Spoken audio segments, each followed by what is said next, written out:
The teachers called it the Philosopher's Stone. What appeared at a glance to be nothing but an ordinary seed was actually an unknown organism bearing no resemblance to any previously discovered life form. It was said to hold all the knowledge of this world in its shell casing, just like a god.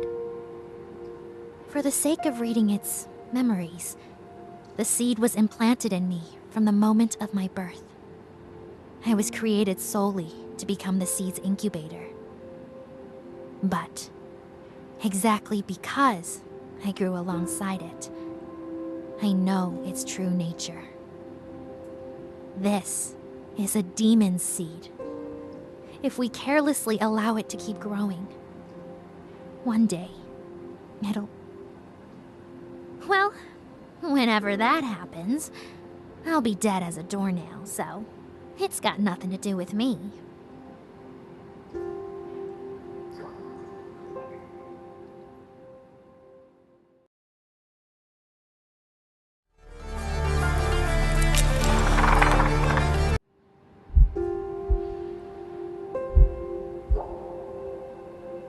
I've been gifted since the day I was born, but I'm not actually a genius or anything.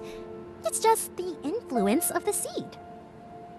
In exchange, my life expectancy is cut short. But the entire point of my existence has always just been to read the memories in the seed, even if that ends my life. So, till the day I finally croak, my life is all about killing time. Before that, so long as I'm still alive and kicking, who cares what I do? That's how it felt anyway. My enhanced intellect meant I'd already mastered most things, and the teachers made sure I had everything I could ever dream of. There was no reason for me to feel at all dissatisfied with my life. But you know, it just felt like something was missing. I didn't want for anything, but there was nothing fun in my life either. And that's why at first, I didn't have the slightest interest in that experiment going on.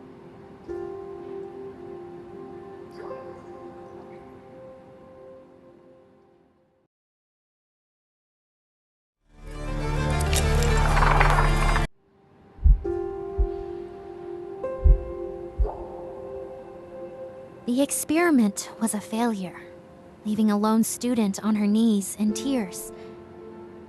The sight stole my breath away. I mean, I just didn't get her feelings in the slightest. Living without a purpose like I have, I've never seriously cried or rejoiced over anything before. Just how frustrated would you have to be to sob in a pile on the floor like that? Just how fun would that feel? So, when I asked the girl in question exactly that, she laid on quite the bruising. But, thanks to that, it was like my eyes had finally opened. A life without failure is just a life without challenging yourself. Maybe if I started taking something seriously now, things would get a little more fun. Oh, man. I always thought I'd be fine just dying whenever. Wanting to live now is like some sick joke.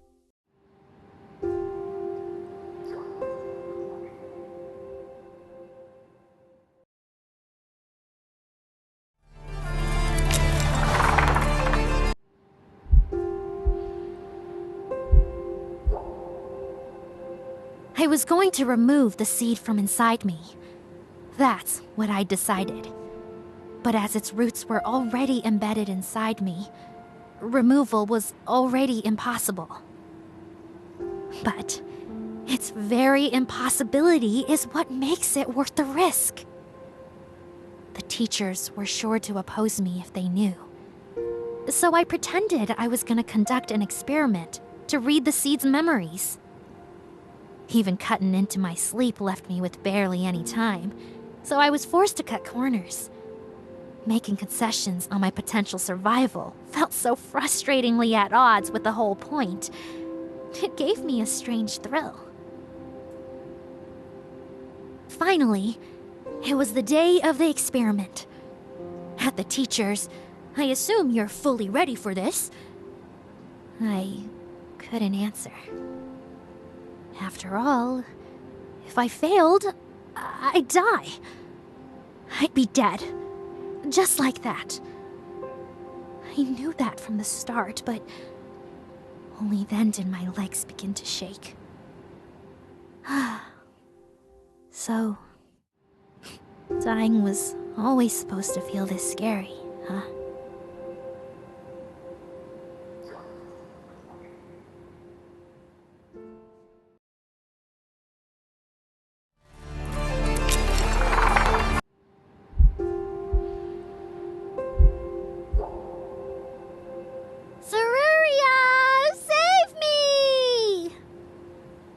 Throwing my arms around her in the lab, I felt myself calm down a little. Seruria's my serious to a fault, hard-working favorite underclassman. She flashes me a look of disgust, but I know she doesn't really hate me. Seeing her like that only cheers me up more, and I squeeze her even harder. When I think of this possibly being our last day together, it makes me so sad that I only want to remove the seed even more.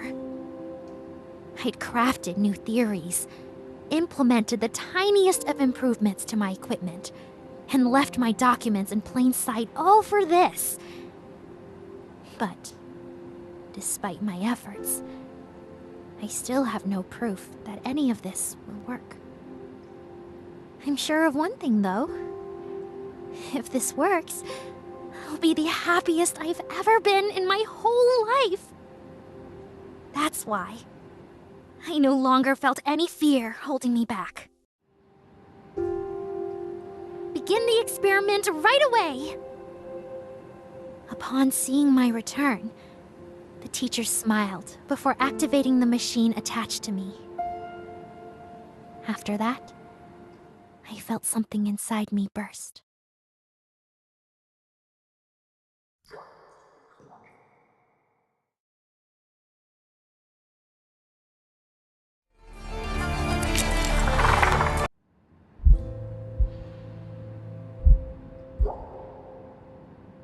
My head hurts so much it feels like it'll split. It's like all the knowledge held in the seed is spreading out before me like an infinite sea. If all that information pours into a small human mind, well, of course it'd break you. I really did try my best, but I guess it is impossible after all. This may be how it ends, but at least I got to have a bit of fun before I go. I don't regret a thing. Of course, that's not true. I hate this. I don't want to die. Please, save me, Seruria! Neria! Seruria, you really came to save me? As punishment, I'll have you sort 100,000 pollen spores out by hand, so you better get ready. What? That'd be a real pain. Shocked back to my senses, my consciousness lifts, floating above the sea of flowing knowledge. Seruria never ceases to impress me. I can't waste the chance she's given me. The foundation of the world. Angels and demons. The blueprint for a new tree made of 22 branches. With this knowledge at your fingertips, you could even become a god.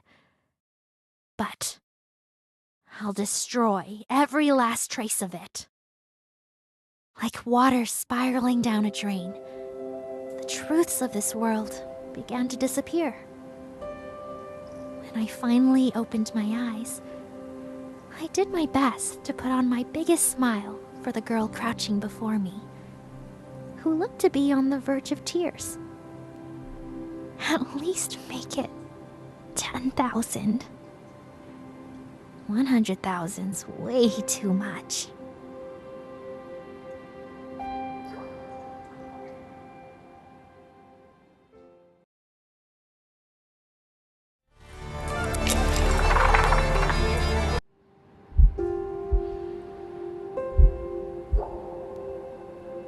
The seed's still inside me, but it's only an empty husk now. Thanks to that, I was chased out of the academy.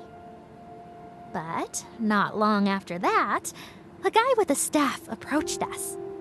Apparently, when I unleashed the powers of the seed, the world outside got kinda crazy, so he came to help us out. Still, inside the girl that's with him, there's almost an exact replica of... Huh? What's wrong, Saruria? You're worried about me, so you want to come too? Oh, Saruria! You really are adorable when you can't be honest. You don't need to worry. I'll always stay by your side. 'Cause I can only get serious when it comes to you, Saruria.